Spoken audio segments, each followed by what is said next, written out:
on va réaliser un circuit électrique simple composé d'un générateur, d'une lampe, d'un interrupteur, bien sûr avec on utilise aussi les fils électriques.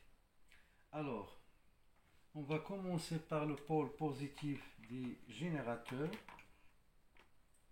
vers la première borne de l'interrupteur, par exemple, de la deuxième borne de l'interrupteur vers une première borne de la lampe, de la deuxième borne de la lampe, je reviens au pôle négatif des générateurs.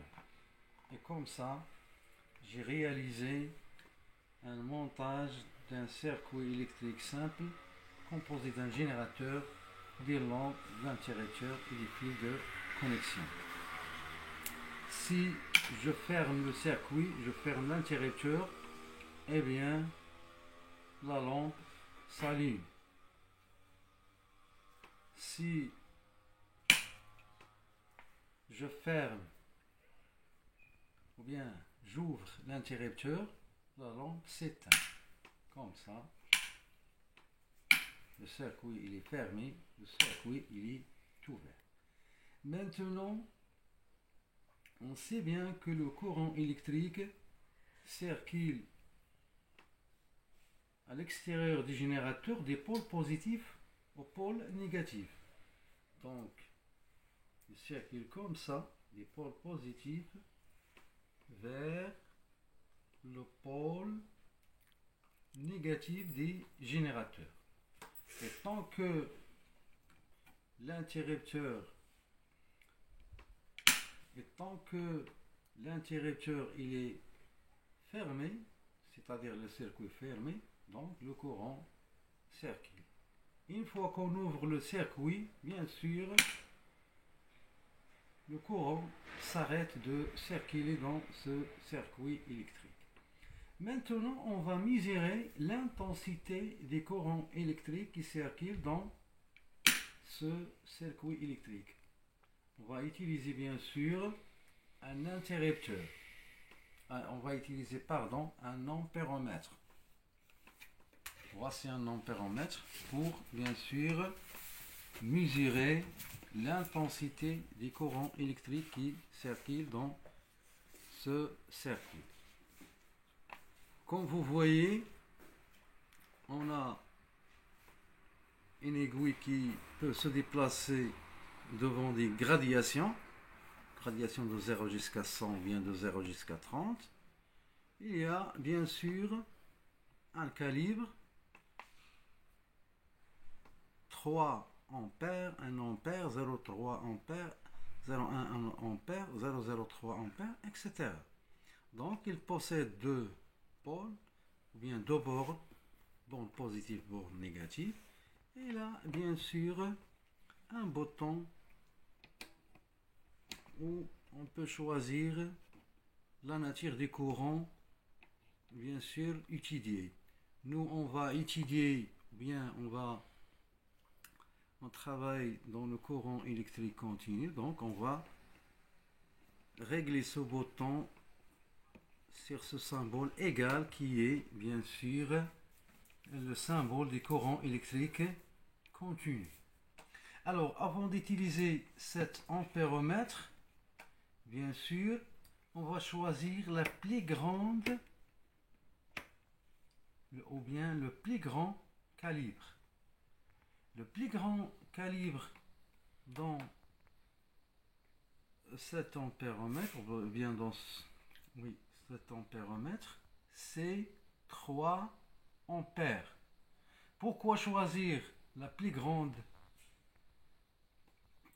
valeur du calibre? Pour ne pas, bien sûr, pour qu'il ne soit pas détérioré. Voilà. Donc, on va maintenant, avant de le brancher, il faut ouvrir, bien sûr, le circuit comme ça. Alors Alors maintenant je peux le brancher n'importe où dans ce circuit. Par exemple, je peux choisir cet endroit ici. Voilà.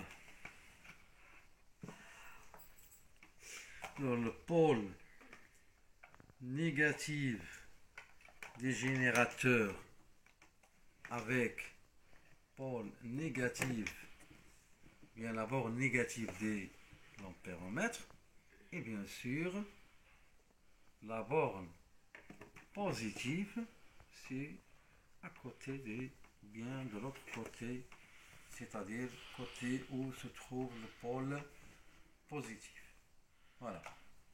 Maintenant, je peux fermer le cercle.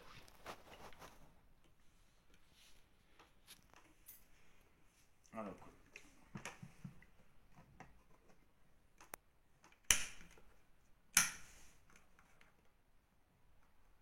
voilà. Je peux changer ce fil. Peut-être qu'il ne fonctionne pas bien.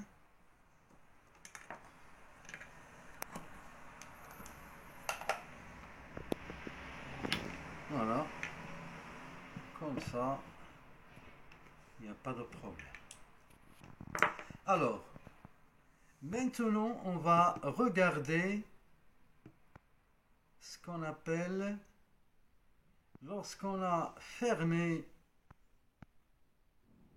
le circuit, il y a une déviation bien sûr de l'aiguille, mais cette déviation n'est pas bonne. Donc qu'est-ce qu'on doit faire?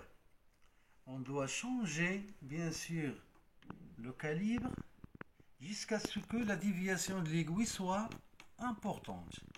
Alors je vais choisir 1 ampère. Alors